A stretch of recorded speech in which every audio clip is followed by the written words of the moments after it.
पारस जैन जी करनाल से। राधे राधे महाराज जी, आपके चरणों में कोटि कोटि प्रणाम। गुरुजी, मन के विचारों में दूसरों की तरक्की देखकर ईर्ष्या होना, छोटी छोटी बातों आप पर क्रोध तरक्की आना। किसे समझते हैं? किसका प्रश्न है? हाँ बच्चा हो, ठीक है। आप तरक्की किसको समझते हैं? आप बोलेंगे तब तो हम समझ पाएंगे ना कि आप तरक्की का मतलब क्या लिए हुए हैं। जैसे दूसरे सुखी हो जाते हैं बच्चा, हाँ अब हम पूछते हैं दूसरा सुख तुम किसे मानते हो? देखो, हम तुम्हारे प्रश्न करके वहां पहुंचाना चाहते हैं जिसे वास्तविक तरक्की कहते हैं, जिसे वास्तविक सुख कहते हैं। तुम बच्चा सुख किसको मानते हो? जिसमें आनंद हो। फिर हम पूछ रहे हैं तुम आनंद किसमें मानते हो? हम किसी मानते हैं ना, बढ़िया ब्याह हो जाए, हमारी संपत्ति हो जाए, गाड़ी हो जाए, अच्छी नौकरी हो जाए, समाज में प्रतिष्ठा हो जाए, ऐसा मानते हैं ना? यही तो मानना है ना। हाँ बच्चा, ये लौकिक सुख जो है, मायाकृत जो सुख है, वो पुण्य के प्रताप से मिलता है।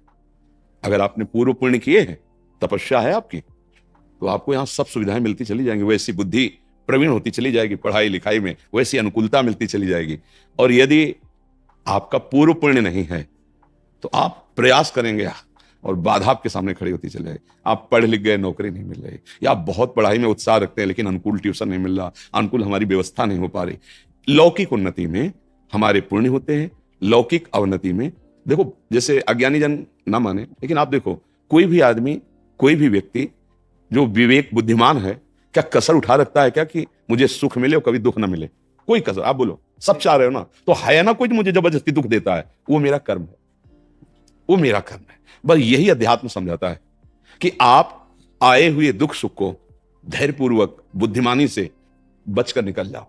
और भजन एक ऐसी वस्तु है, भगवान का नाम जप, भगवान की लीलाओं का गायन श्रवण और दूसरों में भगवत भाव करके सेवा, ये आपकी बाधा रूपी जो पाप कर्म है उनको भस्म कर देगा।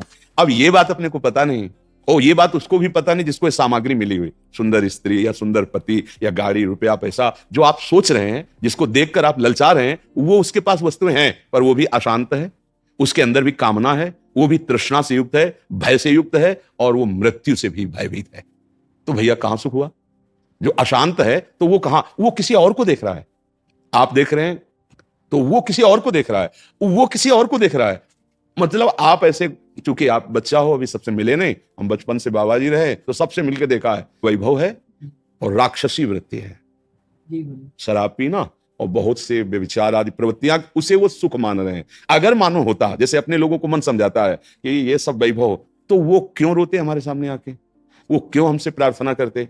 क्योंकि हम तो बाबा जी, खाने की व्यवस्था नहीं, कपड़े ठीक नहीं, तो वो तो वैभव संपन्न है, हजारों उनके नौकर हैं, सारी व्यवस्था। जब वो गाड़ी से आए थे, 5-6 गाड़ियां उनके साथ थी और उनके अंग रक्षक सब ऐसे थे, पर वो ऐसे बात कर रहे थे कि हृदय लग रहा था शास्त्रों में जो लिखा है वो सत्य लिखा है। अनुभव में बच्चे थे तब भी, बस इसीलिए बुद्धि पुष्ट होती चली गई। नहीं नहीं, उस वस्तु को जानना, उस वस्तु को प्राप्त करना है, जिसको प्राप्त करने के बाद कुछ भी चाह नहीं रह जाती। तो बच्चा, भगवान का नाम आपके जो उन्नति में बाधक है उनको नष्ट कर देगा। हमारे जो रसिकाचार्य महापुरुष हैं, उन्होंने कहा है, राधा वल्लभ भजत भज भली भली सब होए, जिते विनायक शुभ अशुभ, विघ्न करे नहीं कोय, विघ्न करे नहीं कोय, डरे कलिकाल कष्ट भय, हरे सकल संताप, हरसि हरि नाम जपत जय। वो विजय को प्राप्त हो जाता है। कोई भी विघ्न, देखो हम डरते हैं कि जैसे बताया गया कि कोई ग्रह तुम्हारे खिलाफ, अगर वो अनुकूल हो जाए तो तुम्हारी उन्नति हो जाए, तुम्हारी उन्नति में अमुक ग्रह बाधक, ऐसा है, ऐसा कोई झूठा नहीं है, ज्योतिष शास्त्र सत्य है। ग्रह नक्षत्रों का प्रभाव हमारे ही कर्म से विपरीत और अनुकूल होगा, वो ऐसे नहीं है। देखो, जितने भी ग्रह नक्षत्र हैं, जितने भी लोकपाल हैं, जितने भी काम क्रोध लोभ मोह मद मत्सर आदि हैं, ये भगवान का विभाग है, शासन विभाग। आप अभी कानून के, अभी आप देखो, कानून के अनुकूल चलो ना तो आपका सहयोग करेंगे, और कानून के प्रतिकूल चलो तो कोई थप्पड़ मारेंगे नहीं मारेंगे। तो जितने भी शनिचर ग्रह शुक्र जो भी है, जिते विनायक शुभ अशुभ, अब आप भगवान की शरण में होकर नाम जप करते हो, धर्म से चलते हो, तो वो सब उल्टा जगह में बैठे हो, सब उल्टा ग्रह में बैठे हो, फिर भी कुछ नहीं बिगड़ सकता। हाँ, गोस्वामी जी ने कहा है, तुलसीदास, जान की नाथ सहाय करें तब कौन बिगाड़ सके धरते रहो। हमारे यहाँ हरिवंश महाप्रभु ने कहा, द्वादश चंद्र कृतस्थल मंगल पूरा पद है, और आखिरी पंक्ति में कहा है, जो पे कृष्ण चरण मन अर्पित तो करिए का नवग्रह रंक। ए बेचारे क्या करेंगे? जब बड़े का आश्रय ले लिया जाता है ना, तो हर जगह से ऐसे होता है, ले लेता है। हाँ, अपने आप रास, जीते विनायक शुभ अशुभ, विघ्न करे नहीं कोई, आपकी उन्नति आपके सतमार्ग। पर यह बात समझ कम आती है। अच्छा, आज जो पाप करते सुखी है, तो पूर्व का पुण्य हमारा संयोग कर रहा है। वो स्थायी तो है नहीं, जब खत्म होगा ना पुण्य तो ये जो नवीन कर्म है और पीछे भी स्टॉक जो हमारा पाप का है, वो दोनों का जहां मिलान हुआ नष्ट हो जाएगा, चौपट हो जाएगा। बोले क्या? बोले गाड़ी में चल रहे थे, वो जरा सा एक्सीडेंट हुआ, आग लगी और उसी के अंदर मैं गाड़ी सहित। अब आप विचार करो, नष्ट हो गया ना, सब कमाई और सब वैभव सब। जब जीवन ही न, पाप कर्म कभी किसी को बख्शता नहीं है, अधर्म। तो बच्चा माता पिता की आज्ञा में रहो, जितना बने राधा राधा जपो और मन लगा के पढ़ो। अगर आप ब्रह्मचर्य रहोगे तो ब्रह्मचर्य में इतनी सामर्थ्य है कि एक बार जो सुन लिया गया वो जीवन भर याद रहा है। अब तो इतनी औषधियां, इतना सब शरीर पीड़ा में है, एक बार बोला बस कभी भी जीवन में सुन लेना, स्मृति जागृत हो जाती है। हम जो बार बार पढ़ते हैं याद नहीं होता ना, उसका कारण ब्रह्मचर्य कीनता है। तो अभी नई अवस्था है, हम तुम्हें नियम बताते हैं। सुबह सूर्योदय के पहले उठो, जल पियो, पानी रख लो, अनुकूल करो उसे गर्म, इतना कि आराम से। वज्रासन में बैठना जानते हो? इसके द्वारा बहुत से विद्यार्थियों को लाभ मिलेगा अगर आप इस बात को सुने। वज्रासन जानते हो? नहीं जानते? घुटनों के बल बैठना वज्रासन कहा जाता है। घुटनों के बल जैसे ना बैठते दोनों पैर घुटनों के बल, उसमें बैठकर धीरे धीरे राधा राधा नाम जप करते हुए 10 मिनट में जल पियो, आराम आराम, फिर टहलो, शौच स्नान करो, फिर इसके बाद 30 मिनट व्यायाम करो। ये सब सूर्योदय के पहले हो जाना चाहिए। कुछ दंड बैठक, कुछ उछल कूद, आसन, प्राणायाम, व्यायाम और सात्विक भोजन, सतोगुणी भोजन। ये जो आजकल चला है ना बाजार का पिज्जा बर्गर, ये सब बच्चा, सब ये चीजें अपने लीवर को खराब करने वाली है। बहुत आधुनिकता फैल रही ना, ये नहीं नहीं, ऐसा नहीं। सात्विक भोजन जहां तक हो सके सात्विक भोजन पाओ। कभी ऐसे बच्चों का संग मत करो जो धर्म विरुद्ध आचरण सिखाते हैं, आचरण विहीन, वो समझ रहे हो ना, जैसे गंदी बातें, गंदे दृश्य, जो गलत तरफ ले जाए। हाँ, ऐसे बच्चों का संग न करो। और आजकल वैसे ऐसे मित्र मिलते ही नहीं। हाँ बच्चा, तुम्हारी बात सही। तो देखो मिलते तो है ही ना, हमारा तुम्हारा मिलन हुआ तो मित्र तो है ही ना, शत्रु तो नहीं ना। तो अगर खोजोगे तो जिल खोजा तिल पाया, है नहीं? तो सही सलाह मिल रही। तो अब ये भी नहीं कह सकते कि अच्छे मित्र नहीं मिलते, पर अच्छे मित्र बड़े भाग्य से मिलते हैं, और वो बड़े भाग भगवान की कृपा से होती है, और वो कृपा आपके ऊपर है। अब स्नान किया, स्नान के बाद व्यायाम किया, फिर कुछ मिनट बैठ करके, पहले तो था कि भाई संध्या गायत्री जैसा, तो अपने धर्मानुकूल। अब वो अगर मान लो बुद्धि नहीं काम करी तो राधा राधा राधा राधा राधा, थोड़ी देर प्रभु। माता पिता के माथा रख के प्रणाम करो, ऐसे नहीं। प्रातः काल उठ के रघुनाथा, मात पिता गुरु नाम। और भगवान को घर में सबके कुछ ना कुछ भगवान के स्वरूप होते हैं, प्रणाम किया।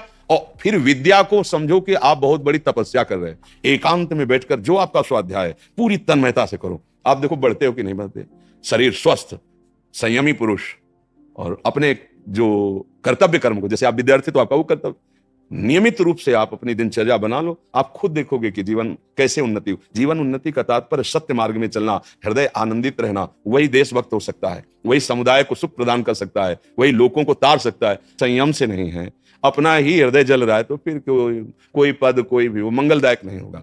इसलिए बच्चा उस उन्नति को मत देखो, इस उन्नति को देखो, धर्म पूर्वक चलो। और बिल्कुल हमारी प्रार्थना मान लेना, जब तक पाणी ग्रहण संस्कार ब्याह ना हो तब तक ब्रह्मचर्य पर दृष्टि रखना। और जब ब्याह हो जाए तो भगवान जैसे गृहस्थी के नियम बताएं, फिर आप देख लेना गृहस्थी में भी रहते हुए आप तेजस्वी रहेंगे, आप बलवान रहेंगे, आप एक विवेकवान रहेंगे, आप समुदाय को ऐसे संग बना लेंगे जिससे सबका मंगल हो। हम आचरण विहीन बच्चे होते जा रहे हैं, धर्म विहीन होते जा रहे हैं, माता पिता गुरुजनों का अपमान करते जा रहे हैं, छोटे छोटे बच्चे गंदे नशे कर रहे हैं। अरे अभी तुम्हारा नवीन शरीर है, वो उत्थान को हो रहा है, तुम उसको पतन को ले जा रहे हो। गंदी बातें, गंदे नशे, मतलब स्कूल जा रहे हैं विद्या अध्ययन के लिए। विद्या का फल है विनम्रता, वो है ही नहीं।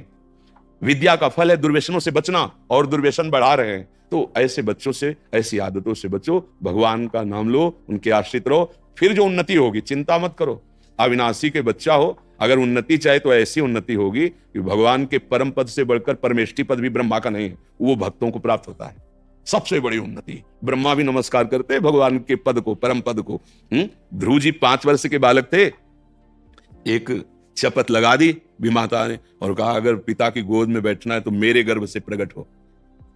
और वो सुनीति के गर्भ से प्रकट हुए थे, और जिसने कहा था उसका नाम सुरुचि।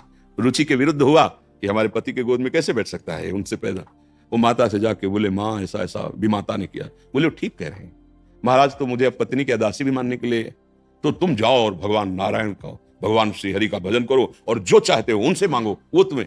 आज भी बड़े बड़े ऋषि मुनि उस पद की परिक्रमा करते हैं जिसमें ध्रुव जी विराजमान है। ध्रुव जी अटल अटल पदवी, 5 वर्ष के बालक ने वो पदवी प्राप्त की कि सब आज वंदना करते हैं। तो अपने लोग क्या नहीं प्राप्त कर सकते? हाँ, जो ध्रुव जी भगवान के हैं वही हम भी तो हैं, अपने सब है ना। हम क्या कर रहे हैं? हम अधर्म गलत आचरणों में फंसकर ऊंचाई पर चढ़ना चाहते हैं। अगर गंदे आचरण कर रहे हो, अधर्म कर रहे हो, और आपकी उन्नति हो रही तो हर्षित मत होना।